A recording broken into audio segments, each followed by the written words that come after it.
দর্শক, আমি এই মুহূর্তে রয়েছি কুমিল্লার নাঙ্গলকোটের রেলওয়ে স্টেশন এলাকায়। এখানে আপনারা দেখছেন যে এখানে অনেকজন মানুষ জড়ো হয়েছে, সেই সাথে একটি মানুষ পড়ে আছে। আসলে ঘটনাটি ঘটেছে, এটি একজন রেলের কর্মচারী, যিনি কন্ট্রাক্টরের আওতাধীন কাজ করে। রেলের তথ্য এবং সেবার জন্য যে টাওয়ার নির্মাণ করা হয়, সেই টাওয়ারের উপর থেকে তিনি একদম নিচে পড়ে গিয়েছেন।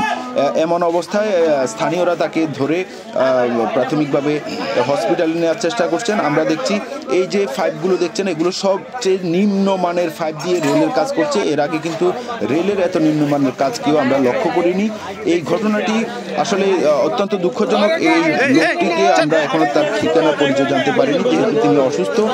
তাকে বাঁচানোর জন্য এলাকার স্থানীয়রা অনেক আপ্রাণ চেষ্টা করছে। তাকে এই মুহূর্তে নিয়ে যাওয়া হবে নাঙ্গলকোটের যে কোনো একটি হসপিটাল, নিয়ে তাকে সেবা দিবেন। বিস্তারিত তথ্য পেলে আপনাদের জানাবেন।